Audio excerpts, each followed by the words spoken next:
Thank you so much, Tamara, for joining me today. I know you are a crazy busy lady. Thank you for having me. I'm glad we could fit this a little bit in really quick. I I'm super know. excited. Awesome. I know we've worked together I've been on your marketing team for like, how long have we been working together? I should have looked it up. I think a little over a year, maybe like year and a half. Year and a half. Yeah. Yeah. So technically I know a little bit more about your story, but today I wanted to have you retell it and kind of dive in a little bit deeper. My goal with these like spotlight interviews is to share kind of the ups, the downs, the good times, the tough times, the tips, Okay. the learning, the lessons, and the tools that have helped you build your thriving photography business and join the top 1% of photographers who are earning six figures from their passion. And I know your story is going to inspire and motivate many photographers to know that they too can build a thriving photography business, which is kind of my whole goal with these interviews, is to really highlight the photographers that are the pillar and the leaders in our industry so that others can say, relate, because it isn't easy getting there. Oh my God, no. There's a Definitely not. journey that goes on. And so I think that if photographers can listen to and hear that journey, then they can understand, okay, that's exactly where I'm at. They were there. They made it. So can I. Cool. So. Yeah, it has definitely been a journey, to say the least. It's been crazy. 10 years has flown by, basically. Oh, that's awesome. Yeah. 10 years you've been doing boudoir specifically, or? Yes. Okay. Yep. I never did weddings, never shot children, thank God. No, it's been boudoir is my whole professional career in photography, basically. So yeah, I I love love it. that. I wouldn't Let's do hop anything else. back though, really quick, because Okay. I'll have you introduce yourself to start out with, where you're located, just a little Okay. bit about you. And then kind of we'll move into like, when did you find photography? So I've been shooting boudoir for about 10 years. Mm-hmm. I've had my studio in Dallas, Texas for about 5, a little over 5 now. I've kind of bounced all around, so my journey is a little crazy. It's a little erratic, but I definitely have never been bored. Definitely not bored. So 10 years ago, I started my very first studio in Lexington, Kentucky. Mm-hmm. Yes, I was a boudoir photographer in Kentucky. It was not well received. So I've always had a camera in my hand. I cannot really explain what got me started in photography. Mm-hmm. I've always loved photography since I was a kid. Mm-hmm. So when I got out of high school, I was in the fine arts program at the University of Louisville. Of course, I was a dumb kid, and I was a little angry that I wasn't going to be able to take a photography course until my senior year. Mm-hmm. So, bad decisions at 19, 20 years old. I left college like an idiot, of course, right? So I just bounced around from job to job, did nothing super important with myself, but I was laid off from a job when I was 21. I was a security guard, actually. And I think that's what kind of like forced me into making the decision to do this full time. Mm-hmm. I knew I wanted to be a photographer forever. So that was like my opportunity. Like, you know what? Now I have the time to actually figure out what I want to do with my life. So I went to the Rocky Mountain School of Photography for a week-long workshop in, I think, 2010, maybe 2009. It was amazing. If you ever get the chance to go to the Rocky Mountain School of Photography, go. It's the most gorgeous place ever. I met a good friend named Candace at that workshop, and about 3 months later or so, she calls me up and says, "Hey, Tamara, I just booked a boudoir photography workshop in San Diego.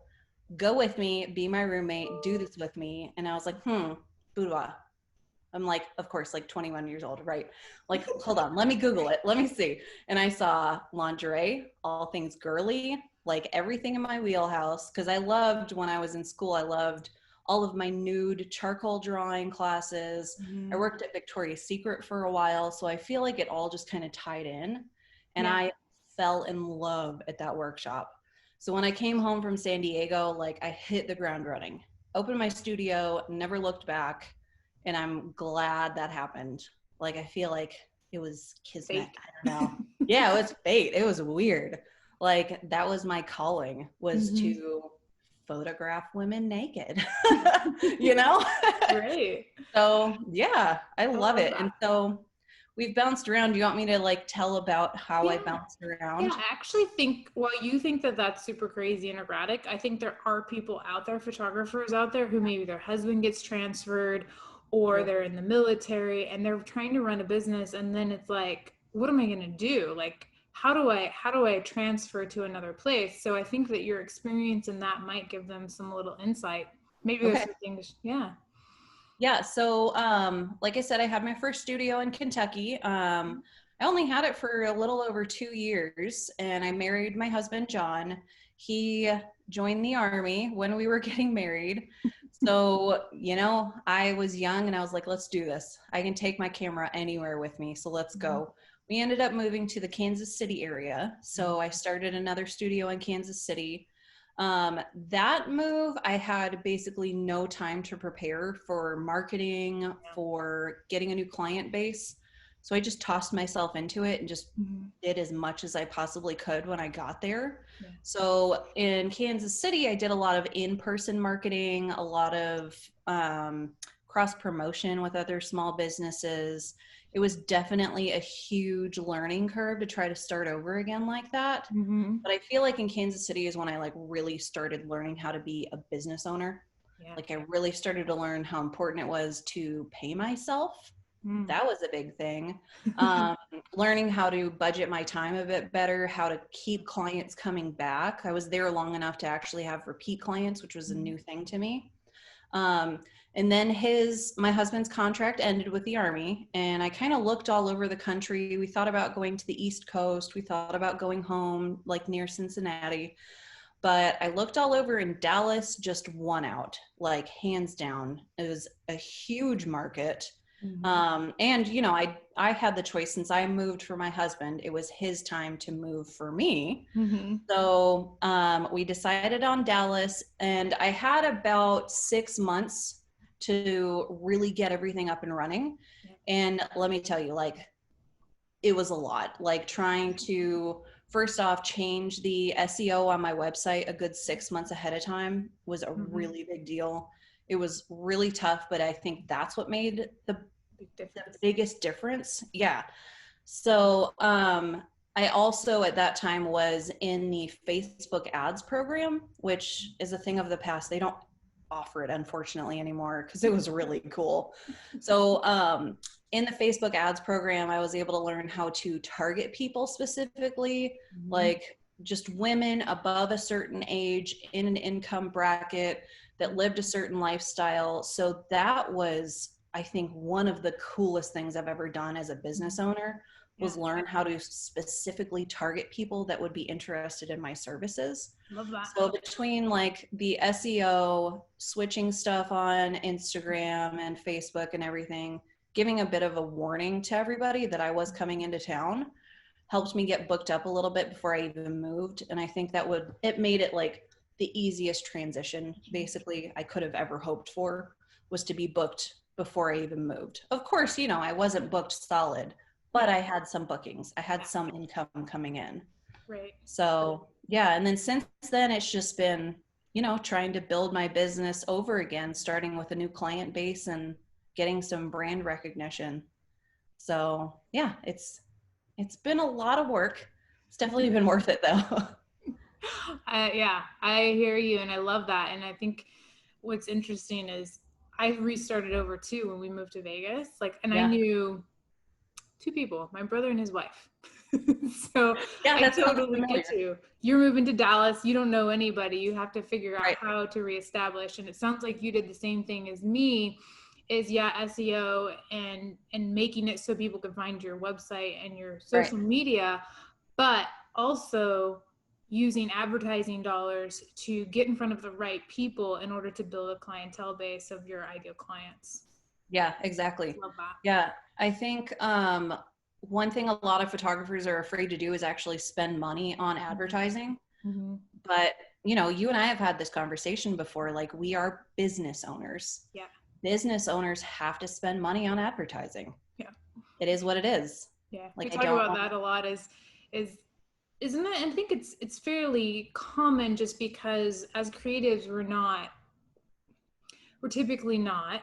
I feel like probably yourself as well, and myself, I actually kind of really like the business side of things. So I feel like I'm half creative, half business, Same. Yeah. lover. But most creatives don't typically have a lot of business sense, and they just see other people making money in photography. And while it's 100% doable, Yeah. I think It's that not they magic.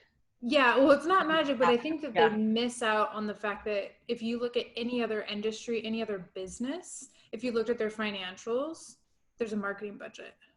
Always. There's Yeah. always like 20-30% of like revenue goes back into marketing. Yeah. And like even with a franchise, like you have to put out so much money before you even get money coming back in. And Yeah. so, yeah, I love Gotta that you pointed that spend out. money to make money, basically. Yep. It's so funny. I did a interview with Vivian earlier and she said the exact same thing. That Did you really? Oh, was cool. yeah.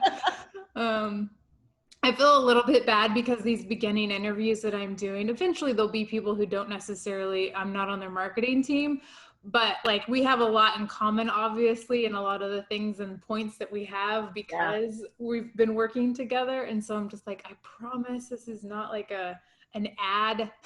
Like things repeated between Yeah. all of us. Yeah. But I think Hey, it's, but I don't know, like showing people that we all have that kind of like same mindset and we all have those little things that we tell ourselves. mm-hmm. I mean, there's something to that. Oh, for sure. Yeah. 100%. 100%. So, what's one thing that you wish you had known when you began your photography business? Hmm. It's multiple things. Oh my God. Yeah. Okay. So that Well, just top obviously, three. since we're talking about it, okay. So the first one is just to spend money on advertising. Okay. Obviously, I know. Sorry I had to bring that back Yeah. up, but it's true. I wish I had just spent money on ads when I first started. It would have made my life so much easier. Mm-hmm. The other thing is to, I think the second thing is to just go ahead and spend money on education too. Mm-hmm. Don't just use the free education in Facebook groups or friends that are offering help or whatever. Actually find a photographer that knows what the hell they're doing. Pay them for mentoring, go to their workshops, like really learn as much as you possibly can. The other thing I wish I had known when I was starting out is to offload the things that you don't like to do yourself onto other people that are willing to do them for you. Yeah. So, retouching, bookkeeping, God, there's a huge list, social media. There's a bunch of things you can have other people do for you. Outsource. Finding Yeah. people who that's kind of their passion if it's not yours. Right. Yeah, exactly. Yeah. I love that. And I think too, just to insert really quick for anybody watching, that also comes as you grow because you Yeah. can't necessarily afford everything when you first start your business unless you're starting with like a small business loan or you've Right. saved up. Like when I first started doing boudoir, I mean, I spent 6 months saving money and doing anything and everything in order Yeah. to launch my business. Yeah. And so I think if you don't have enough capital to outsource like immediately, but just having that knowledge and that plan that like, hey, at some point in order to expand even further, I'm probably going to need to outsource some of the Right. Yeah. Make a list of priorities. Like what's Yep. the number one thing you hate to do, but it makes you a lot of money? Retouching for me. When I was doing full-time photography and full-time coaching and doing both of them at the same time, and eventually I figured out I couldn't do both 100%. But Damon had me sit down and actually write down where all my time was going every day.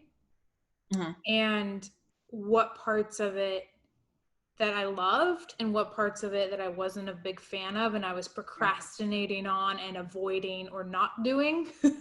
And those were giving us clues as to when I was ready to hire someone to help, like an assistant or like a personal assistant, like what things I needed out of a person so that I could outsource those things. Right. So that's just a side tip for anybody watching, is to evaluate where all your time's going and then look at what you would need out of a person and like what their strengths would need to be in order to outsource the things that you don't want to do. to them. Right. Yep. Love that job description. Yeah, pretty much. I feel like there's somebody that loves to do every aspect of our jobs very specifically. Like one of my friends loves social media, loves it, Yeah. wants to do social media for everybody else. That's her jam. Yeah. It is not my jam. I'm happy to offload that onto her, you know? So there's always something that somebody else loves to do. I didn't know you didn't do your own social media. She's fantastic at it. I mean, I see your stuff and it's great. Well, two of my employees, they kind of share the responsibilities for some of that. Yeah. Got it. I was like, you rarely see me on social media. Like it's never been my thing. I built my business 100% on advertising. And so like, I just can't, like, I'll very sporadic. we'll post stuff, but being Same. consistent. I'll get an itch to like occasionally, Yeah. not very often though. But And then yeah. I'll be like 6 posts all in a row. And then I'm like, oh, I'm good for the next 3 months. Yeah. That's all I needed to do. I will be inspired occasionally and I'll like write something and I'm just like, why can I not have this type of inspiration constantly? But yeah, some people do have that. Yep. Totally. I love that. So you mentioned workshops. What are the top 3 best resources that you feel like have helped you along the way to getting to where you are now? This can be podcasts, books, things that you've learned through mentors. It could be mentors. It could be, you kind of mentioned a few already. So, but yeah, if you have anything else to add to that. So some of the workshops and photographers I've worked with in the past are no longer offering education, so I won't really mention them specifically. One thing that helped me when I was very first starting out 10 years ago was a Facebook group called Peace, Love, and Boudoir. It has since gone away. Nobody is active in it anymore. I think because everybody is very similar to me. A lot of us have like either moved up and kind of like gotten away from social media stuff and we're not as active in groups anymore. Yeah. Or, they've given up boudoir altogether to focus on their family or whatever. Yeah. So I think one of the groups that I really like, of course, besides our group, is the Alex Chalky group. I think it's Alex Loveland now, but she's got amazing educational resources in there. Great people giving advice too. So yeah, Peace, Love, and Boudoir for me was a really, really good jumping off point where I could learn from more just original people that all had their own original ideas and very specific ways of doing things. So I could kind of pull all the little pieces from those people that worked for me. All the little things that worked for me, basically. I don't know if that makes any sense. Yeah. But, and then the other thing, was workshops. I would always make sure I was doing at least 2 workshops a year, like really intensive, like multiple day workshops per year, just to keep myself fresh. Like starting out, I did posing workshops because that was more fun for me. Then I very quickly learned that I needed business workshops. So one of my favorite ones ever was Jamie with the Adore Girls in Nashville. She is a numbers person and I dig it. So when I did her workshop in Vegas a few years ago, I came in with my profit and loss and I was like, here's where I'm paying taxes. Here's where I'm spending too much money. Help me. And she was just like in there with me. And I was like, yes, money. I don't know. Stuff like that makes me so excited. So I think a good mix of stuff like that between like the artistic side, but also business workshops are really helpful. So I feel like making sure you have some type of education every year, whether it's mentorships or workshops or whatever, is super, super important so you don't get stagnant. Yeah. Well, you mentioned earlier that you were young and stupid and didn't finish college, but it sounds like you found resources outside of college. And I will tell you this, they don't tell you the business part in college. Yeah, exactly. Yeah, I am still friends with somebody who went through the whole program and she didn't do any of the business side of photography at all. She did a lot of really cool artsy fartsy projects, a lot of really intense like darkroom, like double negative projects, really cool things that I never learned, but also she came out of it not knowing anything like how to advertise for her wedding business. She didn't know how to do contracts. She didn't know how to do any of that stuff. Right. So then she's spending even more money on her education outside of her degree. Right. So yeah, I feel like, yeah, I wish I had gotten my degree, but also I was able to start sooner in running my business. And all of these like really focused workshops helped me get exactly what I needed at the time. Yeah. No, I love that. I love you just bringing that up. Like, I'm personally not a big fan of college, but I also think that it's also an individual journey. But I think Yeah. it's really great for people to understand that you don't have to go to college in order to create a career from photography.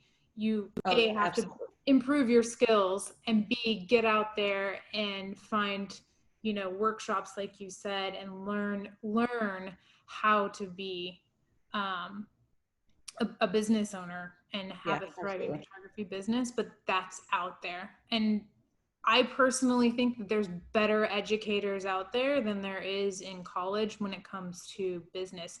Maybe not so much the artsy side if you're really wanting to do, like you said, double negatives, or, really figuring that stuff out, but Right. Yeah. untraditional. But as far as digital, Yeah, exactly. It's out there. There are so many resources. It's ridiculous.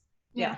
When you, well, obviously your friend Candace, you said, turned you on to, I'm assuming it was the Boudoir Divas that you went to their It sure workshop was. in San Yeah. Diego.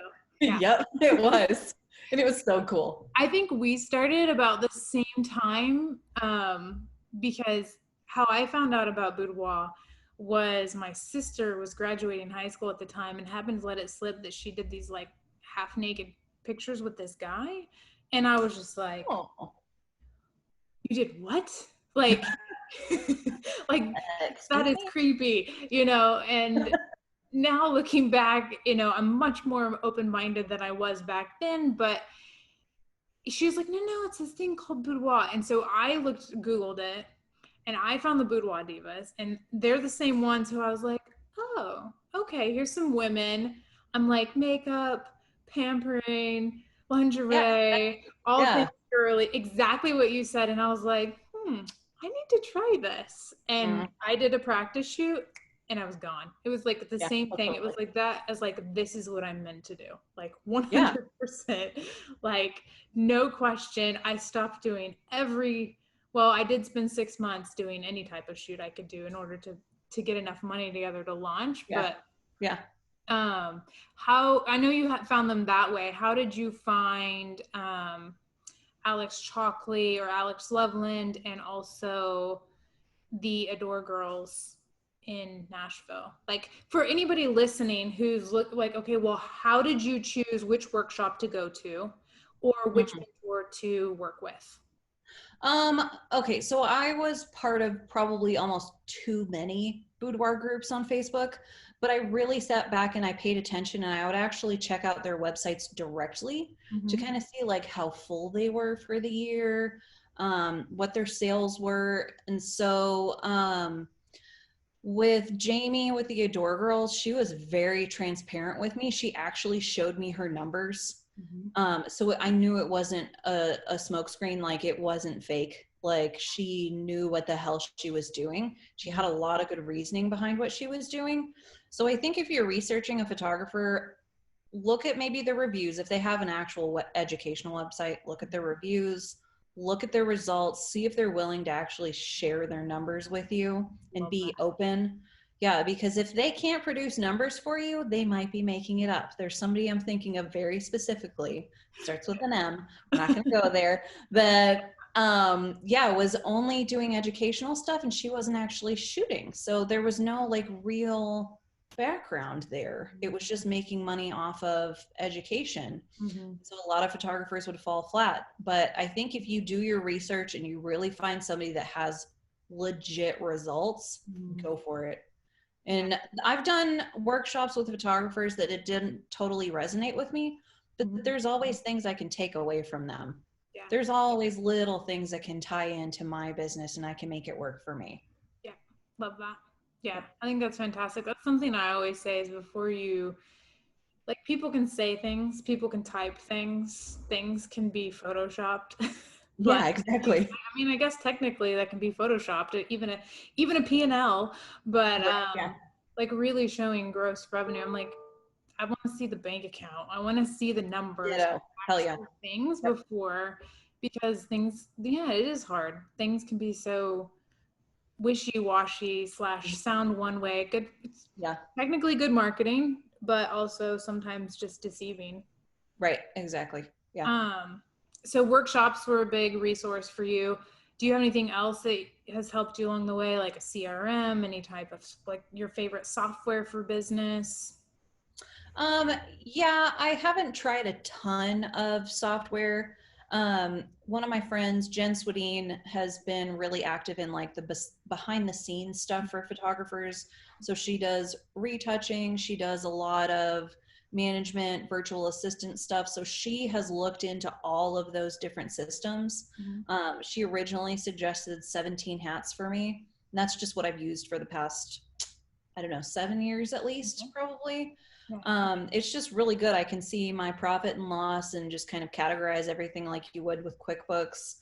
I have all of my client management stuff in there, contracts, money, everything is in there basically. So it's just a really good like one-stop shop where I can just see everything really quickly and know where I'm at for the month. Love that. So 17 hats. I'll have to get after later. I'll have to get links for you for the Alex Loveland. For is Jamie still doing education? I don't think she's doing education this year. Got it. She might starting again next year in Vegas. Okay. I know she likes doing more one-on-one stuff as opposed to workshops. So I think if it was the right fit and the right person, she would be willing to do mentorship. Yeah. For sure. I'll get those links from you so that anybody watching this, we'll put the links below in the description. Okay. That way they can, and then Jen, whatever Jen's services are, if she has anything too. I think. Yeah, she definitely does. Perfect. Cool. Yeah. I know everybody's always looking for retouchers. Right? I know she's full though. She's very full and can't take anybody else. Yeah, so she actually, since she was full, that's why I decided to hire my own in-person full-time retoucher. She's actually upstairs right now, right above me, working away. Well, that's a great question. I feel like a lot of people, how did you find her? Like kind of what were the steps? So I tried to work with a few other photographers that retouched on the side virtually. And so I would upload things to Sync or Dropbox or whatever and have them retouch sessions for me. I started out with a few sample images of just some tough edits that I had from my actual clients. And a few worked out, a few didn't. Ultimately, I was just too picky and I wanted to be able to go in and occasionally like check in and see how their progress is. Yeah. It just was too tough doing it virtually for me. So I was like, you know what? I am too busy. I need an actual person here full time to just do this. And I can do a little bit of quality control every day and just kind of check. And I hate to say it like, excuse me, I'm a little type A when it comes to that stuff. I always want to be like, right, I know, a little overly involved and kind of like peek over their shoulder and be like, fix that butt a little more. Round out that bush a little bit more, please. So Amanda is my retoucher. I did a bunch of interviews. I interviewed probably 15 women. I hired her mostly because of her background in modeling and design. She's done marketing with lingerie companies. She's designed ads. She does a lot of like work in Illustrator, a few other Adobe programs. She, however, did not have any experience in Photoshop, and I think it worked out in my favor really nicely. There were no bad habits right off the bat, but she had that eye. She knew what to look for. Exactly, because of her design background and her modeling. Yeah. So she knows like her poses. She knows how a hip is supposed to be rounded out on the side. So Jen actually flew out and trained her for a week and got her started. Yeah, so she's got an awesome base. Love for that. Everything. That's fantastic. Love yeah. it so much. I had a question that popped up while you were telling me that. I can't remember what it was. Was it about hiring people maybe? No. I can't remember. I have no idea. But now I'm like, what was it? It's going to drive me nuts. I was just totally relating to the type A. Right? I don't want to do the work, but I want to micromanage Yeah, exactly. to make sure it's getting done the way I want it to be done. Are you doing my job for me appropriately and accurately? What camera do Don't you shoot with? quit. Yeah. What's that? What camera do you shoot with? Do you have a fave? I'm just a Canon shooter. I always have been. I really don't care about gear though. Yeah. Like if it can take an okay image and it's somewhat clear, Mm-hmm.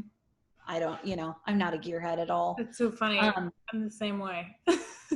if it works still and your shutter is not going out, just keep using your camera. There's no reason to buy like the newest and greatest, whatever.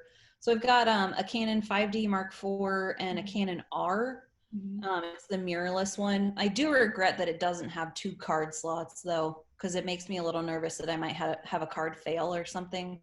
So I Have think you the ever next had a one. card fail? No, but I'm really anal about that stuff, and I spend money on good cards, and I only Yeah. use them for like 8 months, 6 to 8 months total, and then they're gone. Yeah, that's awesome. I think I'll have to ask that as a question because I've never had a card fail either, and I've never done the backup, the 2 card thing either, and Really? I've never replaced them. Really? Oh yeah, I'm terrified of that happening. Like Yeah. going through Well, I a mean, whole it like totally, 4-hour shoot. yeah, it totally makes sense, and I think that's a great tip for anybody watching that I didn't even know about. Really, I didn't know how common it was, so to have 2 cards in there, make sure just to double up. I love that Yeah. security. I did have a hard drive that was not backed up go out, and Oh no. I lost shoots that I had to reshoot. Bummer. And that was pretty, I mean, I paid, I think at that time, like I wasn't making a ton at that time, but I had to pay like $2,500 and they couldn't even get but like a little bit off of it. Yeah. Damn. But yeah, so that's a great tip. Yeah, for sure. Oh, the other thing I wanted to add is Yeah. what has helped me a lot the past 2 years to get as busy as I am and to kind of like get past my plateau Mm. of only having maybe like 8 to 10 shoots a month was Mhm. actually coming in and offloading Google ads on you guys and having Damon do Google ads, like having it very, very consistently at the top of people's search results Mhm. and having those very consistent inquiries, very consistent bookings Yeah. has helped me just like start to focus on other things too, which is why I expanded and opened the store, is Mhm. because I feel like there's a little bit of pressure off me now. Like I know that those inquiries are going to keep coming in every single day. Yeah. It's helped a lot. I love that. You dominate Dallas, by the way. We just had somebody else want Dallas, and I'm like, join the list of 4 people still waiting. Not going to have it. It's mine. Yeah. I'm like, I don't think Tamara's going anywhere unless she decides to move to the beach someday. I mean, even still though, the studio would still be here. I would Yeah. still have like a photographer working for me. Like Dallas That's Dallas true. is my jam. Mhm. It's a good market. Yeah, it is really, really great market for Yep. sure. Um, yeah, I love that. And so you were doing, I was going to ask you how many shoots you do per year, typically. Oh God, I haven't added it up. It's been an average. This year has been a bit crazy, but of course, we've been in quarantine for part of the year. Yeah. This year, it's been about 14 to 16 a month, whatever that works out to be. Last year, though, was a little bit closer. I'm tired, y'all. I'm tired. Last year was more like 8 to 12 a month, and it kind of varied. Like the summer months were slower. Fall was usually insane, maybe closer to like 12, 14 consistently in the fall. But then, I had like 1 month last year where I had like 5. Yeah. So I don't know. It varied. But then like I feel like now that the ads are like really consistent, so are my bookings. Yeah. So yeah. It So I gives think you, like consistency of leads. yeah. And leads to consistency of inquiries, which leads to consistency of bookings, which leads to being booked out Right. further in Exactly. advance. So what is that? I'd say like 170 clients a year. Girlfriend, I like bow down to you. I did like one time I think I did I want to say like maybe 18 shoots in a month, and I was like never again. Right. Never Yeah. again Oh, can I no, ever it's do, exhausting. which I did not have as many outsourced things as you do, which I think is awesome because I don't know that anybody would be able to survive without that. But yeah, Yeah. that's amazing for sure. Julie too, though. I mean, Julie Yep. does more shoots than me. She's closer to like 16 to 17 a month. Yeah. But like we're both freaking exhausted. Yeah. Like it's time to start cutting it down. I've talked to her about this a lot too, about maybe hiring another photographer to work underneath us to Yeah. take up. So like maybe we only shoot 3 days a week as You and opposed me both. yeah. We've had coaching calls with her and have said that to her a couple of times. What about Julie, hire people. yeah, what about an associate photographer? Mm-hmm. What about an associate photographer? Hey, Julie, what about a studio manager? Yeah. Yeah, yeah, pretty much. We'll get her there Yeah. eventually. Yeah. I think everybody has their own journey for sure. So Yeah. that's awesome. You mentioned this year's been a little crazy. How has and I'm just really pulling this out in every interview I'm doing because I think it's great to get everybody's perspective, because even if it's not COVID, everybody hits up against, maybe it's a personal thing that happens, maybe it's a hurricane that happens in their city, maybe it's some sort of thing where business gets thrown off. So what has your experience been this year with COVID? How has it affected your business or not affected it? And kind of how have you gotten through? So we're calling it COVID blessings. Uh-huh. So basically, the first week of quarantine, I was bawling my eyes out, flipping out that my business was going to close and I wasn't going to make it through this. Although in reality, I had plenty in savings to keep us running throughout those months. But still, like I think a lot of those things, like quarantine, sickness, I don't know, a drop in bookings, anything like that puts me in freak out mode and makes me hustle my ass off. So like if I have any downtime, I'm marketing, I'm doing sales, I'm doing anything I possibly can to have bookings for the future. But then also for like quarantine, I think putting it out there that I'm being very reasonable about reschedules also helped me quite a bit too. People weren't canceling, so I wasn't losing money. I was just waiting on the money to come in. Yeah. So I think like pushing people out from March and April and putting them further on in the year also helped fill up my calendar a little bit too. Mm-hmm. So like hustling my ass off, being patient with people, telling people I'm here for them also, and I'm not going to just disappear with their money, I think has helped kind of even things out a bit. And, you know, no longer in freak out mode, which is great. Yeah, I love that. And you mentioned having savings. Was that something that like a mentor advised you about, or? Jamie, yeah, Okay, with the Eudora girls, yeah. awesome. What was her advice on that? I love that. Um, her advice, which I've heard this before from other photographers too, is to basically put back about 30% of my profit into my savings account. And then since I'm a single member LLC, I do estimated tax based on what my profit is for the previous year. So then I do about 30% of my profit for the quarter. Even if it's above what my suggested estimated tax is, I just go on and pay it ahead of time. And if I get a refund, great. But yeah, having it in savings is definitely, it's a lot of peace of mind knowing that it's there if something happens to me. If I break my leg and I have to reschedule a bunch of shoots, like I can at least pay rent and I can pay my employees. Yeah. No, I love that too, because I feel like that just rule of thumb in business and in life in general, whether you own a business or you don't, I think the rule of thumb previously was 3 months of savings to cover all your expenses in the case of an eventuality. And I feel like when you own a business, it needed to be 3 months personal and 3 months business expenses put back.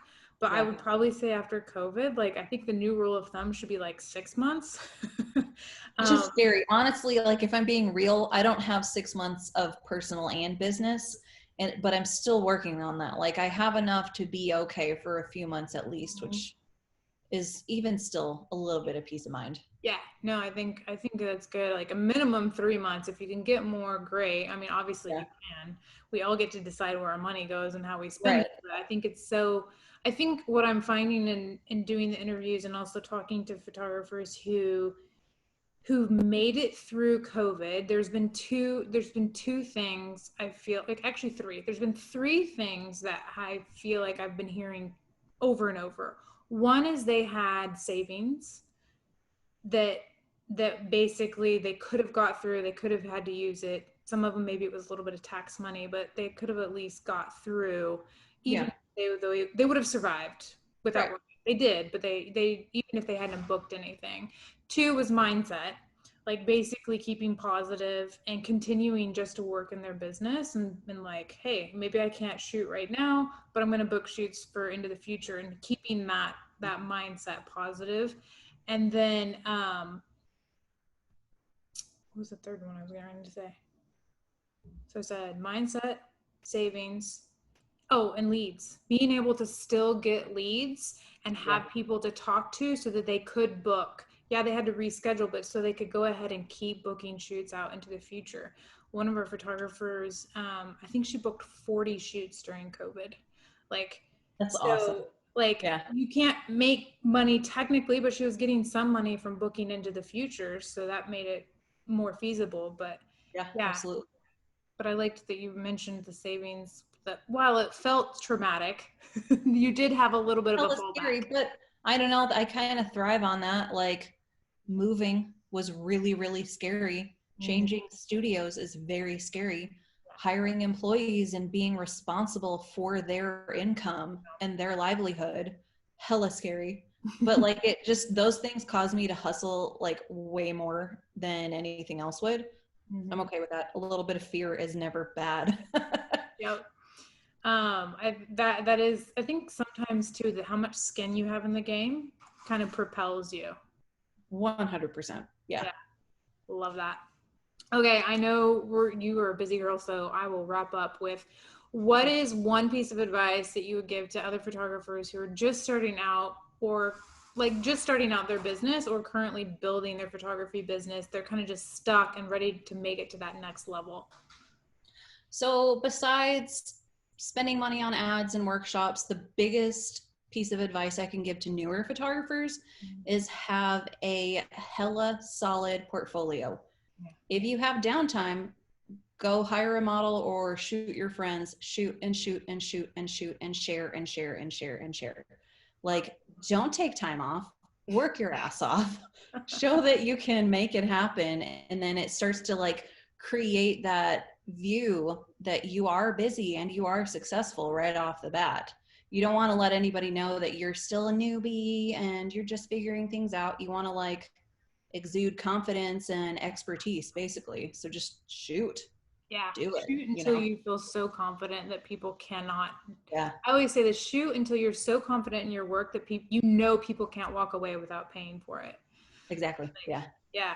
Like, and I think too, like when they're just starting out, photographers think that they should get paid while they're learning. Not necessarily. I even do model shoots still. Yeah. If I feel like I'm lacking in an area, I'll hire a model. Yeah. I'll do a model call with my clients, whatever. Like I'll fill my portfolio with whatever gaps there are. Yeah. I love that too. And it's just like, hey, do it at cost or even for free. You have to pay for it. And maybe they get a few digital images for free, but then they can buy whatever else. But as you're building and getting your skill up, I feel like that's kind of one of the big things. Is just like you said, shoot until you feel so, I say until you feel like you're the best photographer in your area for your genre. When you have that type of confidence, when you've done that many shoots and you have that type of confidence, you're good. Next is marketing. I 100% agree. Yeah. Yeah. Yeah. And like you said, you have a lot of content for your marketing with that. Yeah. Love it. Awesome. So many good nuggets. Hope everybody enjoyed. Thank you, Tamara, again Thank you too for having me. Taking the time. So awesome. All right. See you later. Bye, love. All right. Enjoy the beach. I'm jealous. Okay. Bye. Bye.